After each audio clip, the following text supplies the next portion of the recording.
OBC मोर्चे ने लक्ष्य तय किया है।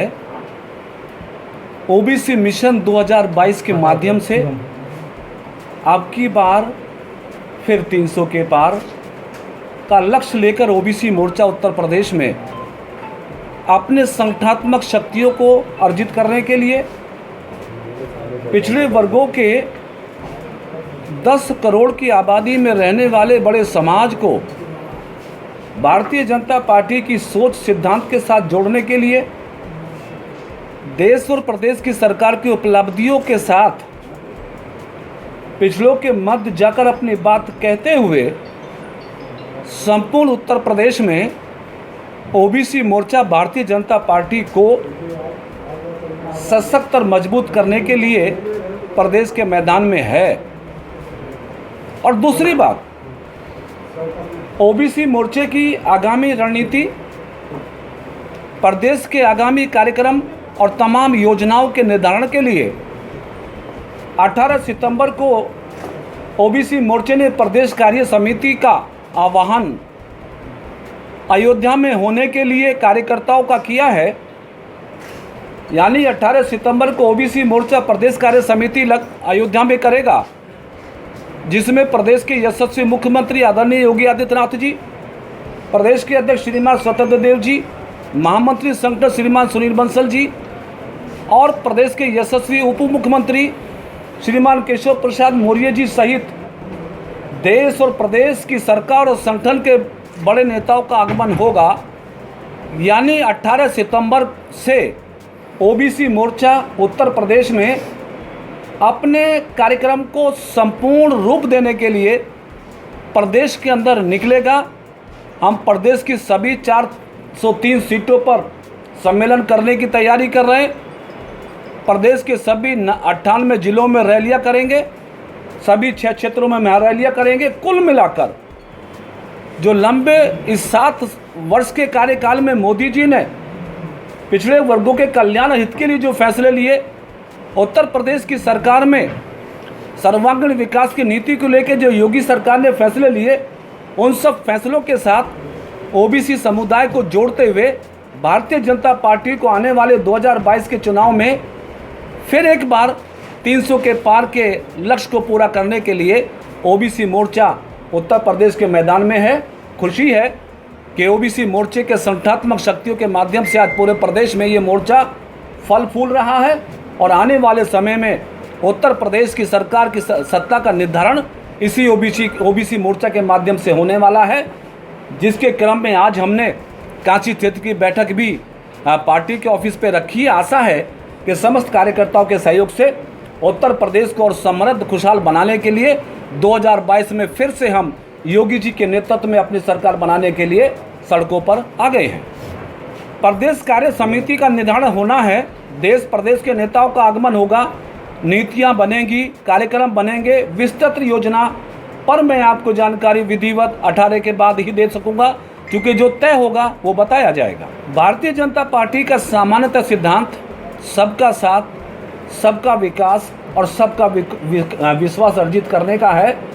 निश्चित है कि भारतीय जनता पार्टी प्रदेश के सभी 24 करोड़ रहने वाले मतदाता और तमाम जो हमारी जनता जनार्दन है, उनके आशीर्वाद और उनके समर्थन से ही सत्ता में आई है और आएगी। लेकिन हाँ, एक ओबीसी मोर्चा एक संगठनात्मक एक इकाई है जिसका दायित्व प्रदेश ने हमको सौंपा है। उस दायित्व का निर्वाह करते हुए भारतीय जनता पार्टी के इस अभियान में जो 300 के पार पार्टी ने तय किया है, मोर्चा भी अपनी भूमिका अदा करते हुए पार्टी को उस अभियान में अपनी भूमिका अदा करेगा। तो इसमें बुरा क्या है? केवल बनाने में है, बिगाड़ने का सवाल ही नहीं होता। ओबीसी चूंकि पूरे भारतवर्ष में 52% से अधिक है, उत्तर प्रदेश में संख्या बड़े पैमाने पर है और मोदी जी ने 40% से ऊपर उत्तर प्रदेश में है। और मोदी जी ने, आप सूझवान पत्रकार हैं, ओबीसी कमीशन को संवैधानिक दर्जा देना मोदी जी की सरकार में हुआ। नीट में 27% रिजर्वेशन मोदी जी ने पूरे पिछड़ों को प्रदेश में दिया। 35% मोदी कैबिनेट में पिछड़ों को मंत्री बनाया और प्रदेशों की सरकारों को पिछड़े वर्गों की पहचान करके पिछली सूची में शामिल करने के संवैधानिक अधिकार भी मोदी जी ने प्रदेश की सरकारों को अपनी सरकार में दिए हैं। तो जो प्रदेश और राष्ट्रीय स्तर पर पिछड़ों के हित में बड़े फैसले लिए हैं, उन फैसलों के आधार पर मैं कह रहा हूं कि इस बार भी पिछड़ा वर्ग पहले से अधिक सामर्थ्य के साथ योगी जी को सीएम बनाने के लिए आतुर है। कोविड के दौरान कितनी नौकरियां मिली हैं, कितनी नौकरियां गई हैं, इसकी ऑथेंटिक और इन्फॉर्मेशन समय समय पर हमारे सरकार के अधिकारी लोग करते रहते हैं, बताते रहते हैं। तो ये विषय सरकार का है और मेरे पास इसकी ऑथेंटिक सूचना नहीं है। निश्चित मैंने पहले कहा कि महंगाई और बेरोजगारी कोविड-19 के कारण एक समस्या है जिसे प्रदेश की जनता समझती है और प्रदेश की जनता ये भी जानती है कि कोविड-19 के मुद्दे पर योगी जी का प्रबंधन, जिसको WHO ने सराहा, WHO जो विश्व की बड़ी स्वास्थ्य संगठन है, उसने कहा कि उत्तर प्रदेश में कोविड-19 के प्रबंधन को सबसे अच्छा चलाया तो योगी साहब ने चलाया।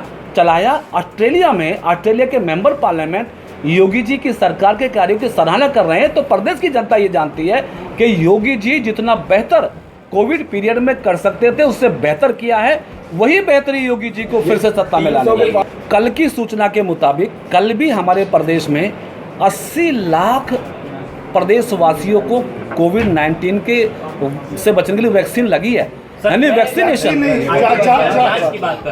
बता रहा हूँ, उसी पे आ रहा हूँ। और आप जानते हैं कि कोविड-19 हमारे देश में प्रदेश में आने से पहले कोविड की जांच के बारे में कितने संसाधन थे, कितनी सुविधाएं थे। हमारी सरकार ने युद्ध स्तर पे वैक्सीनेशन के कार्य को, जांच के कार्यों को प्रदेश में फैलाया। जहाँ जहाँ पे भी समस्या ऐसी आती है जो आपने संज्ञान में डाली है, सीएम साहब से बात करके उसके हल के लिए प्रयास हम कर लेंगे। 2.5 करोड़ हो या कम हो, लेकिन चिंता का विषय है, उसकी चिंता सरकार करेगी और सरकार से इस बारे में बात करेंगे। सरकार हर मुद्दे पर सफल है, समस्याएं अभी विद्यमान है, उसके हल के लिए हमारी सरकार प्रयासरत है।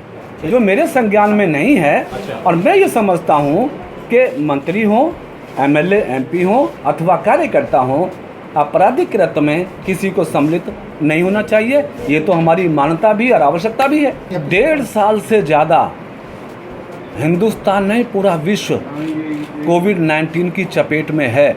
और आपकी जानकारी में ब्रिटेन जैसा कंट्री, UK जैसा कंट्री, कनाडा और जो धनाढ़ कंट्री रहे हैं हमारे विश्व में, उन्हों की अर्थव्यवस्था पर भी असर पड़ा है, वहाँ की पॉपुलेशन पे असर पड़ा है। आज कम से कम हमारे देश में संतोष की बात, मोदी जी के नेतृत्व में चलने वाली सरकार के साथ ये अवश्य है कि कम से कम हमारी सरकार ने लगातार 80 करोड़ लोगों को निःशुल्क खाद्यान्न उपलब्ध करा के कभी स्थिति नहीं बनने दी कि कोई हमारे देश में भूखा सोए। हमारी सरकार में इस कोविड काल में भी प्रदेश और देश की अर्थव्यवस्था को संभालने का प्रयास मोदी जी, योगी की सरकार में। वहाँ ये बात आपकी सही है कि महंगाई बढ़ी है, पेट्रोलियम दाम बढ़े हैं, कुछ खाद्यान्नों पर भी दाम बढ़े हैं, लेकिन देश के सर्वांगीण कल्याण विकास के लिए कई बार कुछ कड़वी दवाई भी देश को पीनी पड़ती है। और खुशी है कि हमारा देश राष्ट्र के प्रति समर्पित होकर उस कड़वी दवाई को पीकर भी राष्ट्र के लिए साथ खड़ा हुआ है। एनडीए की सरकार निश्चित नौजवानों के रोजगार को लेकर बहुत चिंतित है और ये कहना भी उचित होगा कि कोविड की इस महामारी में बहुत सारी इंडस्ट्री, बहुत सारा बिजनेस, बहुत सारा कारोबार डाउनफॉल पे है, कमज़ोर हुआ है, जिससे बेरोजगारी बढ़ी है। लेकिन सरकार ने स्किल डेवलपमेंट के माध्यम से, ऋण योजनाओं के माध्यम से MSME सेक्टर को भारी भरकम एक तरह से पैकेज देने के माध्यम से कोशिश की है कि नौजवान किसी तरीके से अपने स्टेटस को मेंटेन करें।